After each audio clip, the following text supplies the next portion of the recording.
Good morning, ladies and gentlemen. How are you? My name is Attorney Charles Zavala, your immigration lawyer. Our office, Zavala, Texas Law, is located here in beautiful Houston, Texas, but we can help you no matter where you are in the USA or no matter where you are in the world. Just call the phone number on the screen or find a way to get to our website and give us a call and we can schedule you an appointment. So today's video is going to be about immigration, more specifically what changes have been happening. So I think a few days ago marked 50 days of Trump being president. So I'm going to go over three kind of big key items that I've seen as an immigration lawyer that I've kind of seen the landscaping changing, and I'm gonna explain why I think it's important and how it affects everyday life. So if you like these type of videos or you think somebody could benefit from it, feel free to pass, share, do all that good stuff. We're here to help, okay? And if you guys see me looking at my screen, it's just because I'm looking at some statistics that I want to give to you guys. So the first thing I think is important, let me see here. So the Department of Homeland Security issued out a memo on March 13th, 2025, essentially explaining how many ICE arrests there's been in Trump's 50 first days of administration. So ICE is essentially the police branch of military. It stands for Immigrations and Customs Enforcement, but it's easier just to say ICE, kind of like a cube of ice. So this is what they said. So they said so far in the first 50 days of Trump's administration, ICE has made approximately 33,000 enforcement arrests. What does 33,000 enforcement arrests? That means they arrested people who were either convicted criminals or who had pending criminal charges or were here in this country illegally that hadn't essentially kind of been caught yet. And what they're trying to say is look, in 50 days, we've gotten 33,000 when the Biden administration last year in 2024, in the whole year, got 33,000. So obviously there's a big, the news is saying that there's a roundup and all that stuff, but I'm going to get into that a little bit later in the video because I don't think it's as bad as people are making it seem, at least in my personal opinion, and I'll explain that. But ultimately here, what they're touting is they're saying, look, in the first 50 days, we've gotten more ICE apprehensions than the Biden administration did in all of 2024 last year. That is a big, it's a big change, right? It definitely is. To do the same in about two and a half months, fine, let's just say 50 days. That being said, though, for what the administration had promised about these mass deportations, in my opinion, in my professional opinion, dealing with clients and all that stuff, I'm not seeing it. I haven't had clients call me saying, they just showed up to my house and deported me. I haven't seen it. And realistically, that's not going to be able to happen. There just isn't enough ICE agents to get everybody. And that's where the issue of sanctuary cities comes into play, and about the Lake and Riley Act, which I'm going to talk about later. But this is the first thing I want to talk about. The first 50 days, the Trump administration is saying, look, we've gotten the same amount of people that the Biden administration got in a whole year. And this is just, apprehensions, that they're arresting people inside the USA. This isn't people crossing the border, okay? And of those 33,000 that they've gotten within the first 50 years here, the Trump administration says, and this is by a press release from the Department of Homeland Security, it says 15,000 of them were convicted. 14,000, nearly half of them were convicted criminals, and about 10,000 had pending criminal charges. 1,200 of them have been criminal gang members. 39 of them were known or suspected terrorists. So ultimately what they're trying to say is look, in 50 days, we've cleaned up more than the Biden administration did in 2024. Take it as you wish. I do think that is important to know, but it's not as bad as you're seeing on the news, because I have clients calling me and saying, what if they do this? What if they do this? They may, but remember, there just isn't enough ICE officers to get everybody, right? There's a lot more undocumented people in this country than there are ICE officers, and that's why they're trying to get the help of the police. And that'll be the last thing I speak about kind of what the sanctuary city is, or the Lake and Riley Act, or ICE holds. That'll be the last issue I talk about. But now let's move on to the second one. This one I think is very important. So this is about the border crossing, right? Especially more the south. So the amount of people crossing into the country has significantly dropped, okay? I'm looking at a chart that's published by the U.S. Customs and Border Protection. One second. excuse me. So this is something posted by the U.S. Customs and Border Protection. It's a graph that they post monthly. So I'm just going to try to read you some numbers just so you can kind of understand. So in February of 2025, there were about 11 to 12,000 what they call enforcement encounters. Ultimately, that means about 11 to 12,000 people were crossing the border illegally and they got apprehended. Okay. I want you guys to compare that to what it was last year.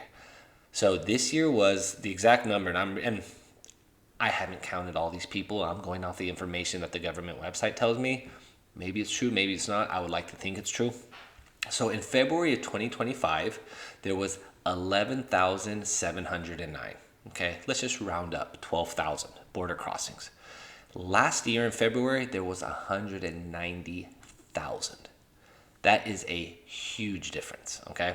And then I'm trying to see what were in December of 2024, there was 300,000, right? So we are seeing crazy drop-offs in the amount of people.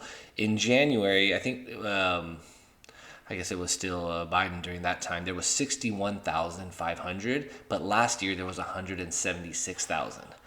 So there is a big drop-off going off, and I think a lot of this has to do with the new implementation the Trump administration is putting in, right? It's a deterrent. They're trying to tell people, look, don't come over. If you come over, this will happen. And apparently it looks like the numbers really are working. So it looks like in the fiscal year of 2024, the amount of border apprehensions was about 2 million. In 2024. In 2023, it was about 2.5 million, and in 2022, it was 2.3 million. As of now, let's see here. Trump's been in there since February. It's been about 12,000 people. We don't have the numbers for March yet because March isn't over, but this is huge, guys. Ultimately, and this was something that the Trump administration always said that they were going to do. They were going to say, look, the problem is this. During the Biden administration, too many people came in, and Trump promised he was going to do mass deportations. I don't exactly see mass deportations. I just don't see the logistics of it, how they're able to do all this stuff. But they are not allowing people to come in at the same rate, and they are, removing people at a faster rate. So, over time, it may balance out. But this is very important. And I would suggest anyone to go see this. This is all public information. If you go to cbp.gov, it stands for Customs, or, Customs Border Protection.gov, and then you can find all their stats, and I think they're very helpful just because I grew up in a border town, so to me it was kind of every day. But for people who don't live in a border town, the border crossings are a big part of this, and there's a lot of people were coming up from the southern border, so now they've kind of, I don't want to say closed off the border, but they're definitely putting do not come here, and we're definitely seeing it in the numbers, and that's very important. Okay, so now lastly, I want to go to another issue about sanctuary cities, or something called the Lincoln-Riley Act.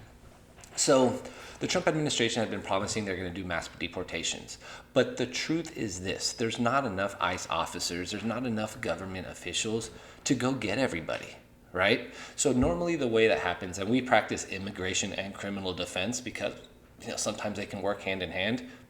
What happens is this. Let's pretend I am in Houston, Texas, because that's where we practice, or one of the places we practice. If somebody gets arrested let's pretend someone's here in this country undocumented, right? And let's say they get arrested for anything. Let's just say something simple, shoplifting, right? Or theft or something along those lines. Normally what happens is that they get arrested, they get booked in to jail, right? This right now has nothing to do with immigration. And then if they pay their criminal bond, they're able to come out of jail, and they have to now start showing up to their court case and do all that stuff. And then depending on what happens, if they're found guilty, if they go to jail, ICE may get them, right? It depends on the city, the town. And this is where it comes into sanctuary cities. So I'm going to give you an example of a sanctuary city example and a non-sanctuary city example.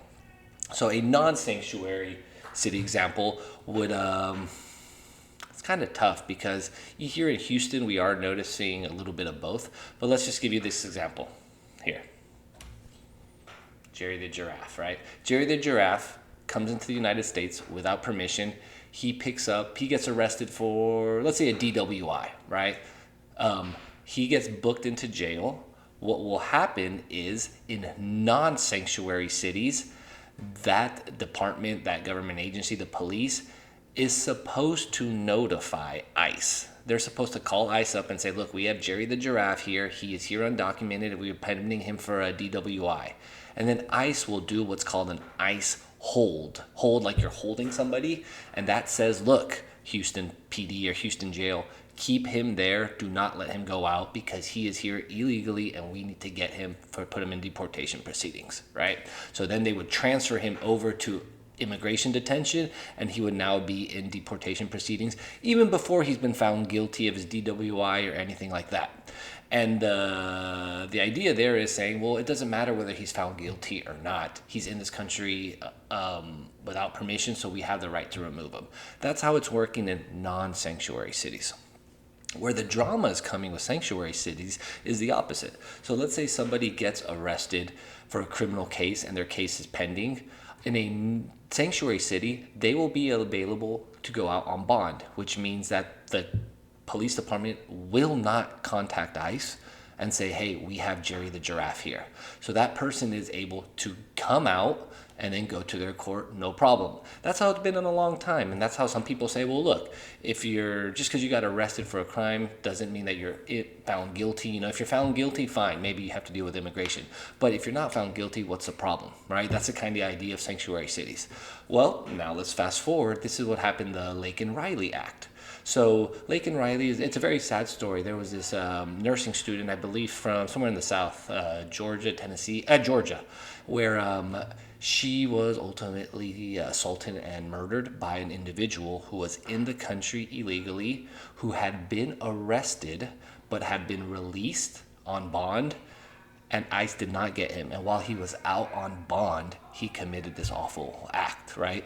So that created a big issue with people saying, well, look, had you not released him out, this would have never happened, right? So that's where the big issue is about sanctuary cities. I see both sides of it, right? But that's ultimately what happened. So the Laken Riley Act came out in, what are we now? Maybe February, about a month ago. I'm not entirely sure, maybe a little more ago, where it was saying, look, anybody who's in this country undocumented, doesn't matter what they get arrested for, theft, assault, even kind of simple petty stuff, that they can or they should be, ICE should be notified. So this is, depend on what side of the aisle you're on. This is, some people will say, oh, well, this is great, you know, because now we can prevent other things from happening about people who are undocumented in this country and we can send them over to ICE and let ICE handle them. Then the other side is saying, well, look, unfortunately, a lot of people sometimes get arrested for things that they didn't do, or it was mistaken character or something a lot. So because of that, people are afraid that anytime someone says, oh, that guy did something, that they're going to say, okay, let's get him, let's throw him with ICE, even though it may not be true, right? So there's kind of problems with that. So anytime you hear sanctuary city, that ultimately what's going on. It's the idea that there's a city that may not refer someone who's in this country undocumented to ICE. And now the president's pushing back on that. He's threatening to defund sanctuary cities, create kind of all those problems. But we will see what happens. So that's kind of my review of the first 50 days of El Trumpo as president. I think there has been a meaningful decrease in the people who are crossing the southern border, right? And this is just due to them, the U.S. disincentivizing people to come over, making it a lot more difficult. They've also, they said, put military at the border. Ultimately, they got more people there watching. So that's very big. Also, the amount of apprehensions they've done in the USA is the same amount that the administration did the whole year last year. So that's something very big. That's something very important. But most importantly, as a practicing immigration lawyer and criminal defense lawyer, I think the headlines are a little bit more alarming than what real life is, right? And like I always tell my clients, look, there is not enough police out there. There's not enough immigration agents to get everybody. So they're going to get the people who call attention. So I always tell my clients, don't get in trouble with the police, and chances are you're not going to get in trouble with immigration. I don't know the exact number, but I always tell my clients, look, 90 to 95% of my clients who are in trouble with immigration, it's because first they got in trouble with the police. And that could be anything. That could be a DWI, that could be public intoxication, fight, theft, drugs, anything like that. Because that's what's happened. The police arrest you first, they book you. There they realize that someone doesn't have papers, and depending on whether you're in a sanctuary city or not, they notify you to ICE. Okay? So also, if you have a question of what's an ICE hold, that's what it is. So if you guys have any questions, if you have any loved ones in detention or anything like that, feel free to give us a call. We're more than happy to help with anything. We've been doing this for over 10 years. We got great reviews. We stand behind what we do, and we're more than happy to help anybody that needs it. So once again, my name is Charles Zavala. Here to help you in anything y'all need. I hope y'all have a beautiful day and a beautiful spring 2025. Thank you. Have a great day. Bye-bye.